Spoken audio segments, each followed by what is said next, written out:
I'm going to clear out the bristlebacks. And when I'm done, this valley is gonna get moving. If that's what it takes. Until then, I'll keep looking after the safety of these good folk. Just be ready to blow the whistle. Better see what that Karja magistrate wanted. I bet he's in the tavern.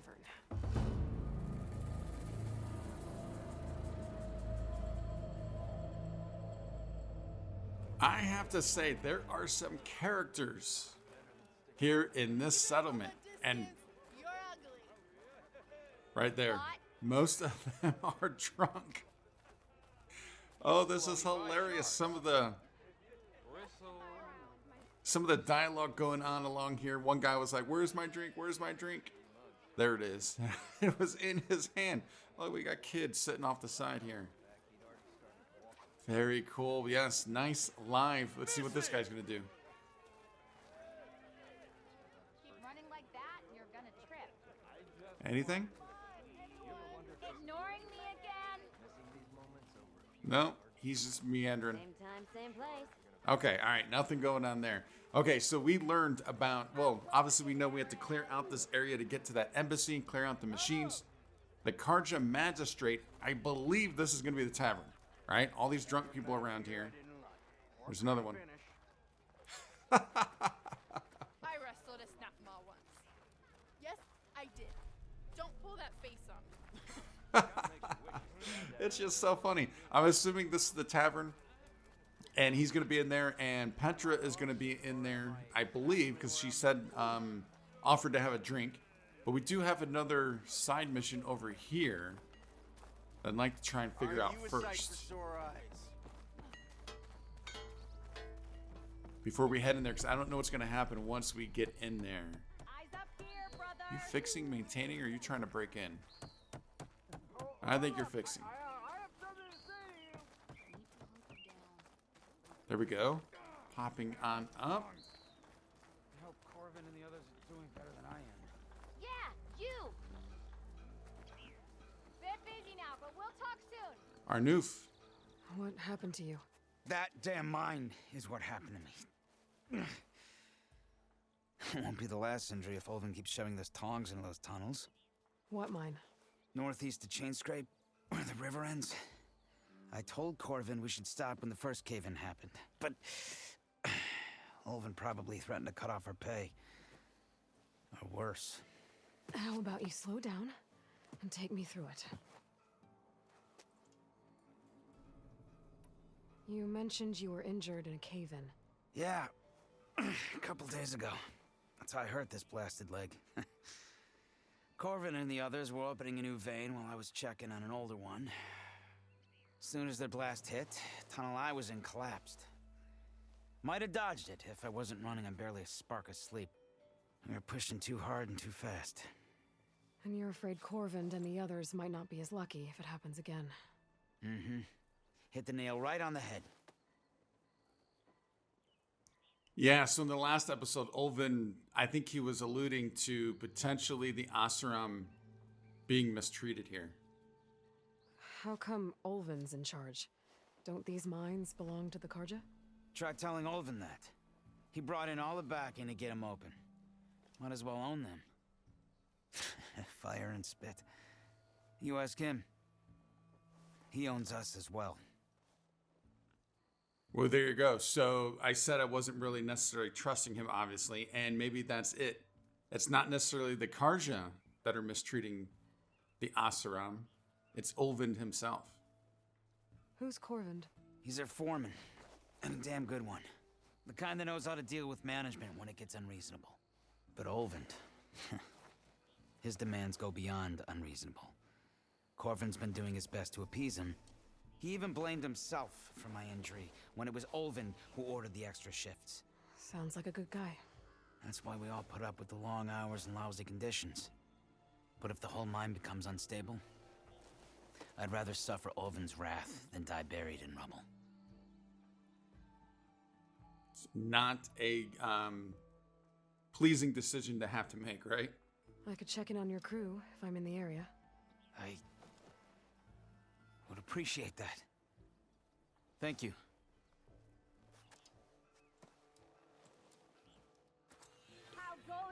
As usual, add it to the list. Anything? I mean, I'm not going to take anything from these people anyways. I'm just kind of curious. Well, especially with data points, right? So yeah, I do need to be careful with that. Who said that? Anyone see where I put my drink? Hey, I thought you. There he is. Where is he? Oh, there it is. I don't know if you heard it, but yeah, it was the guy who lost his drink. All right, what was up here?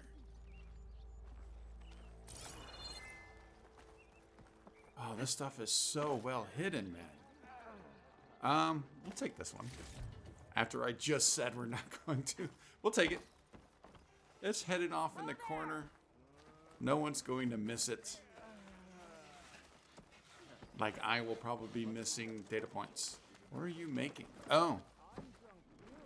Wall, like slats for walls, yeah. All right. So I think we can get into the tavern. See what's going on here. So I was trying to kind of not go to the direct main story at the beginning. And of course, that's exactly where I went. I wanted to get a couple of these side quests going. Or at least learn about them. How goes it, Hammerhead? Round. Check this place out. Reminds me a lot of the Hunter's Lodge, but this is so much cooler.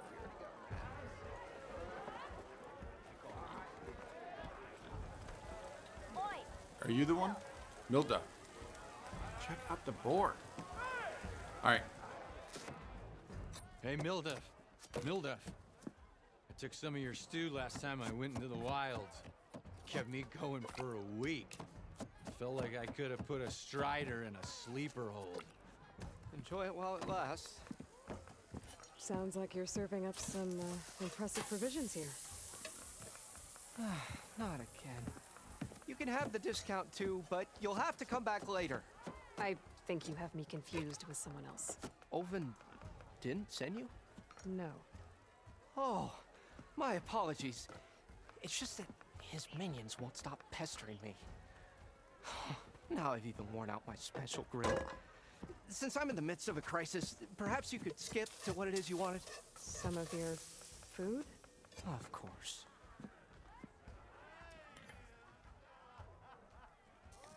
Okay, see, those are weird transitions there. I have to get used to those.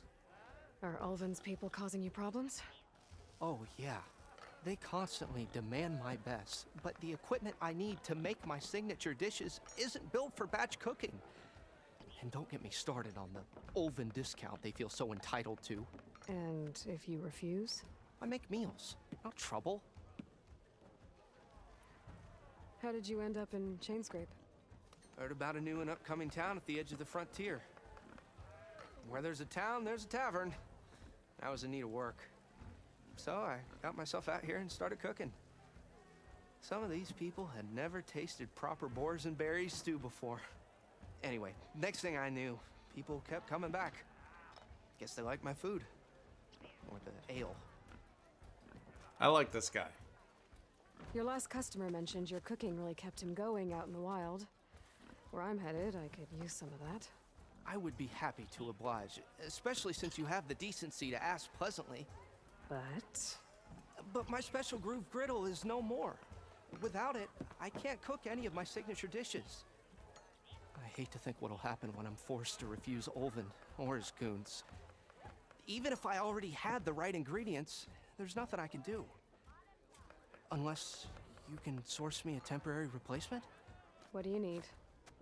For the ingredients, a few pieces of decent wild meat, and I'd say a big handful of bitter leaf stems. That'll do.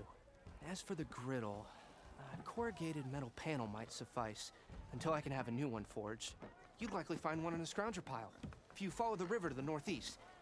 Don't worry, I'll clean it first. You'll have no issue finding boars and bitter leaf on your way, assuming you're as much a hunter-gatherer as your clothing suggests. Thanks, Mildef. I'll keep an eye out. So that's what gratitude sounds like. And don't let anyone push you around, okay? If you say so. Yeah, I like that guy. We are definitely going to be helping him out. That is for sure. And he said northeast, which I believe the mine might have been northeast or northwest, but following the river. So I think that's along the same lines. Let's see, is there anything else in here? Check this place out. This place is huge.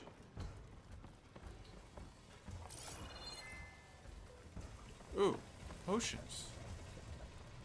Can I talk to you? No. I cannot talk to you. Maybe I'm jumping ahead of myself on a couple of these things where we cannot talk to the merchant. So let's go ahead and let's continue. Let's get to the Karja Magistrate. Ah, Savior, over here. I know you and him don't get on, but Savior, thank you for taking the time, and my condolences that you had to endure Ulvund's bloviating. I've dealt with worse. It sounds like he's really trying to put you over the barrel. The idea that the Karja purposely let bristlebacks into the Daunt, it's completely absurd. But the louder and longer he says it, the more support he'll get for his damned concession decree. How did the bristlebacks get into the Daunt? No one knows for sure. The first report of them came from west of the quarry. But unless they have wings I don't know about, I don't see how they could have come over the mountains. No other way in. The only way I know about is barren light. Look, if you can get to the bottom of this, I can offer a considerable bounty in return. Help me shut Ulvund up. Yeah, so here I'm seeing a trend, right?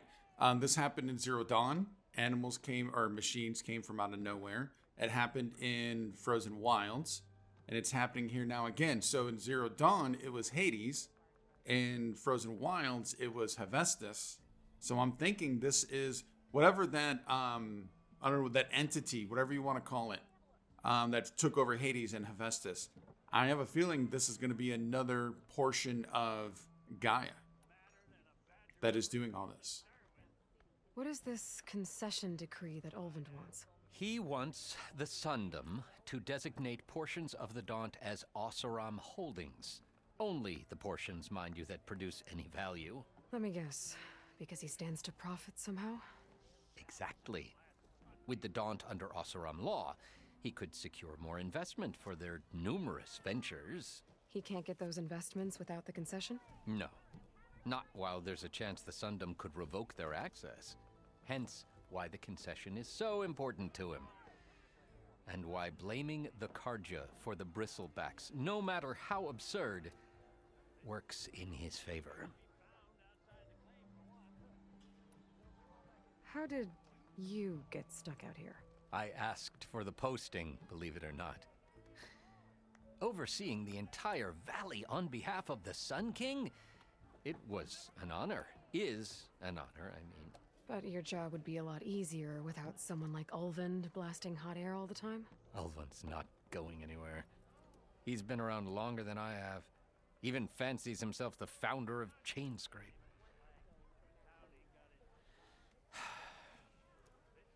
I'll find a way to live with him. I have to.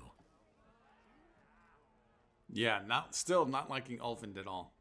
All right, let's learn about blaming the Karja. I kind of passed this one. How does blaming the Karja for the bristlebacks help Ulvund get his concession? Look around. This may be the Sundom, but Chainscrape is all gears and rust and bad ale. Claiming that the Karja loosed the bristlebacks in order to intimidate Oseram laborers into obedience. Well, let's just say no one here has forgotten the atrocities of the Mad Sun King. And with the bristlebacks bringing work in the valley to a halt, Ulvund has plenty of time to pick at barely healed wounds. And if the Oseram refuse to work, unless the concession is signed, you won't have a choice. Correct. The reconstruction of Barren Light must continue. Oh, it will. We'll get it going. You said the bristlebacks were first spotted west of the quarry? Yes, according to one terrified laborer, said the ground trembled before they came charging down the hillside. He took off and ran all the way here. Good place to start looking then. If you learn the truth, maybe Ulvund will stop blaming the Karja for every problem under the sun, and maybe then he'll actually focus on rebuilding Barren Light instead. I kind of doubt that for some reason. Not sure why, but yeah, I do doubt it.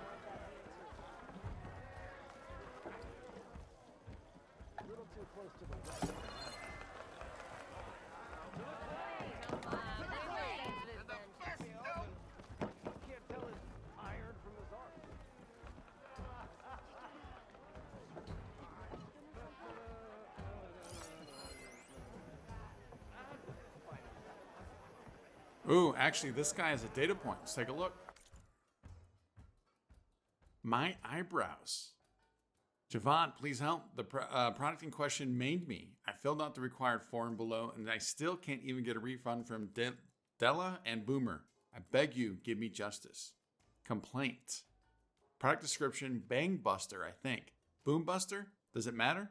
I bought it 3 days ago. I know you remember me. Incident description. Again, I just told you I was demonstrating this scorched out hammer to my fellow guardsmen by slamming it on a piece of rock. And instead of booming the rock, it boomed towards me, and now I don't have any eyebrows. Is this dude? I guess maybe we'll see at the bottom. I guess we're at the bottom. Am I surprised? Am I sad? Nobody can tell since I no longer have eyebrows. So in case you weren't aware, let me tell you, I'm very unhappy, and I want my shards back. Refund denied. Customer is made fully aware of the prototype's volatility at time of purchase. Proceeded with the purchase regardless, proclaiming, I am not a baby. Yeah, it's not really saying who it is, but I mean, it's on his table, so I'm guessing. Yeah, I'm guessing it is him. Oh, he did say by Javad, didn't he? Yeah, so that would be him.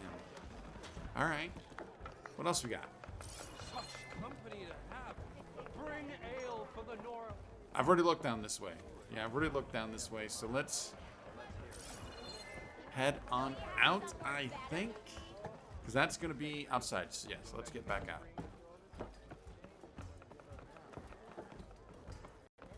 Oh, no. This is a different room. Change your mind about that brew? Yeah, we'll talk to you in a moment. Hey, Ray. Fancy a game of strike? Ah, finally. Whoa, is there a mini game in here? Come to revel in some strike, sister? Let me set the board. I was just passing by. First timer, huh? Don't worry about it. I'll go easy on you. You got any pieces? Nope. Well, aren't you in luck then? I got an extra set, a Tanakh original straight out of the Forbidden West. Sit. I'll run you through it in a hot spark. I'll give you something special if you win it on my boards, too.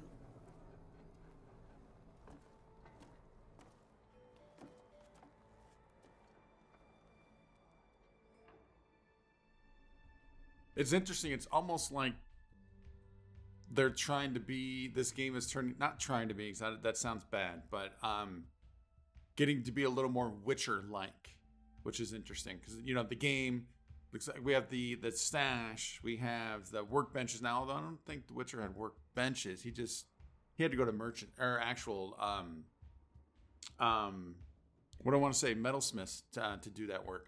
Beginner's tutorial, not completed. Let's check it out. Beginner set, opponent set, the board. Okay. Start challenge. Are you ready to start the beginner's tutorial? Yes, I am. All right, let's start off simple. The Tanakhs like to say that Machine Strike is a game of pure strategy. We each get a set of pieces. Each piece represents a kind of machine, and each machine is worth a different number of victory points. And to win the game, you'll need to gain 7 victory points by destroying the opponent's machines.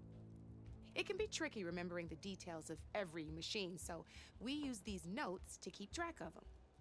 You see that number on the top right corner? Yep. That notes also tell you how far a piece can move, Okay. how powerful their attacks are, 2. the distance they can strike from, and of course, their health. Okay. Okay, that's enough for now. Let's just play. I'll explain the rest as we go. I own the board, so I get to choose who goes first. Since this is your first time, I'll let you go. Usually you get to choose which pieces to set on the board, but this will do for now. Pick up that machine piece to your right, and move it forward.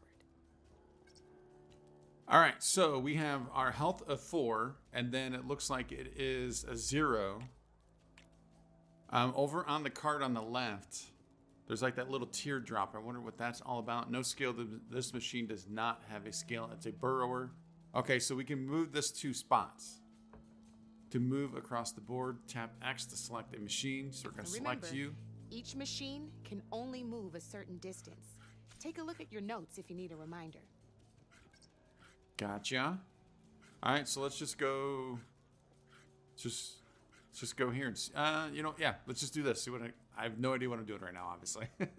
Oh, we can rotate. Why would you need to do that? I'm not sure. Okay.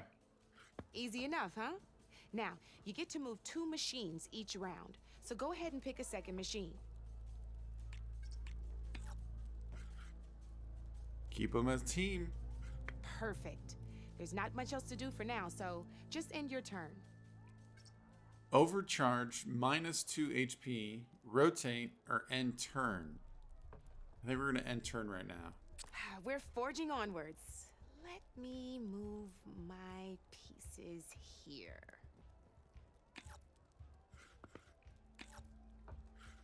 And we're back to you. This time, why don't you try attacking one of my pieces? Try with that machine on your right first. Oh, so I'm seeing, so I mentioned the teardrop on the card on the left. If you look at her piece that is closest to ours and on the right, the front is blue, the back is red. So the pieces, so that actually represents looking down on top of the piece. Okay, now selecting move the piece you. close enough to attack one of my machines.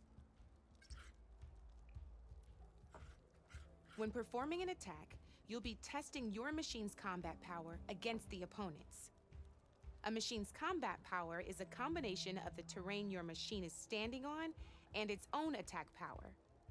This board only has grassland terrain, which has no effect on a machine's combat power. And your current machine has 2 points of attack power.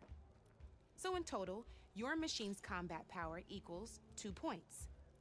Since my machine isn't the one attacking, it has 0 points of attack power. And just like your machine, it's not affected by grassland terrain. So right now, the difference in combat power between the 2 machines is 2 points. This means your machine can do 2 points of damage to my machine. Did you get all that? Yeah, got that. And then I also noticed when we first walked up, her board had multiple levels, so that's probably rocky terrain and stuff like that. But what's the advantage turning? Or rotating, I should say. Maybe the red is a little more vulnerable to damage? I don't know. Yes, let's keep going. Knew you were a smart one. Finish up by attacking my machine. Not pulling any punches, huh? Now grab that second machine of yours. See how your machine can't move close enough to attack mine? You can make your machine sprint. That lets it move 1 space further. Try it out. Okay, I saw that on that first piece. I was wondering what that was about. So sprint up to here. Downside to sprinting is that your machine can no longer attack. Now, some players like to take a risk and overcharge their machine in cases like this. Overcharging lets you attack after a sprint, but it will damage your machine's health by 2 points. So use at your own discretion. Let's try doing that now so you can see what I mean. Okay, so I'm guessing this is still fine because we're going to be -2 HP, but we're the ones attacking, and they are at 0. Oh, no. They're at 4 HP. So they're going to have a chance to attack back. Is that right? Let's go ahead and do the overcharge, so that's what she wants us to do. And then attack. Bring it on, punk. That's about it for your turn, then. Yeah, so that's what I thought. So it takes him down to 2, or takes her down to 2. Now, I'll let you in on a neat trick. That machine of yours, the one closest to me, grab a hold of it. I didn't really notice the advantage to sprinting to get closer if you still can't attack. I don't know about that. All right, we're grabbing this. Same as in the wilds. Machines have both armored points and weak points. There you go. You can see them marked on the pieces. Blue shows where their armor is thickest. Hit them there and you'll do some damage, but not a lot. Now, red shows the machine's weak points. Hit those and you'll deal a mighty blow. Here, let me show you. Rotate that piece so your machine faces mine. Now let that machine have it.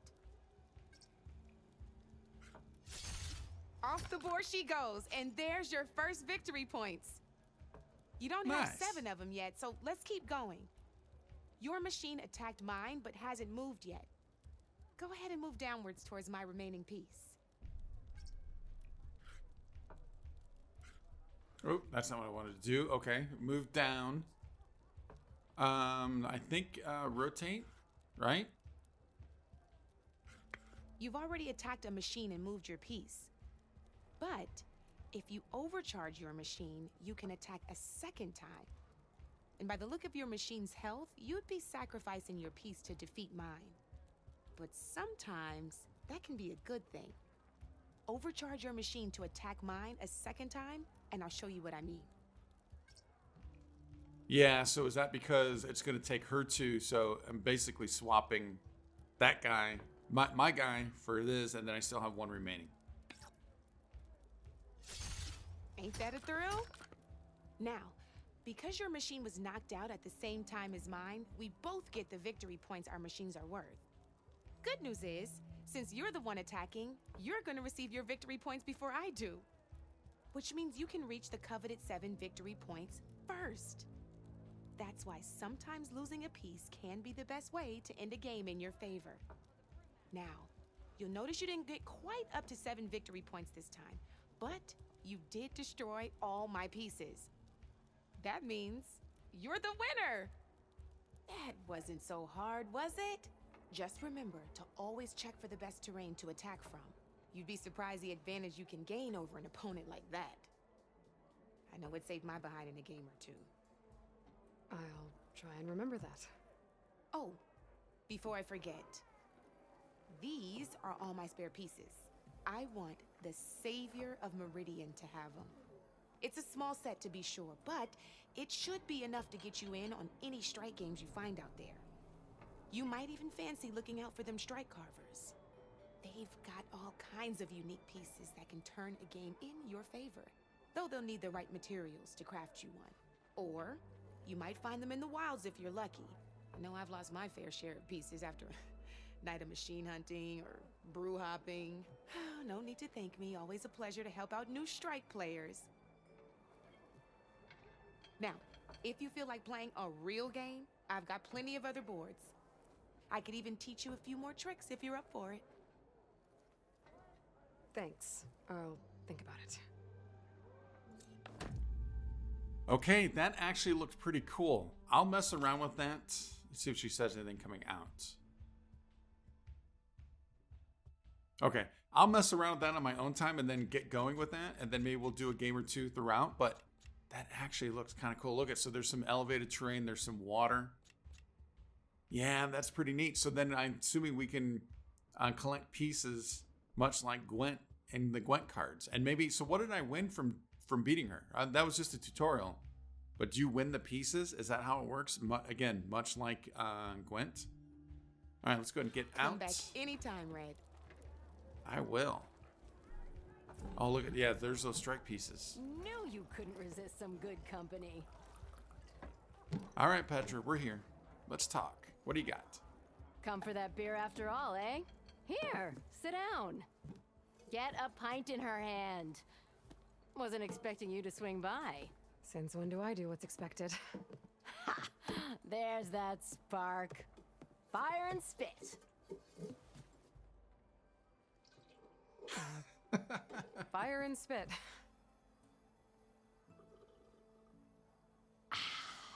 That's a blast from the bellows.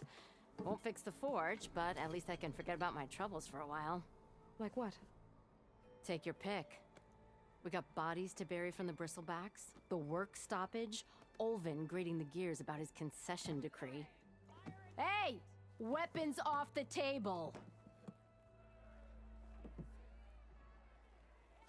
Ah, don't listen to me. Nothing a cold brew and knocking some heads together can't fix eventually.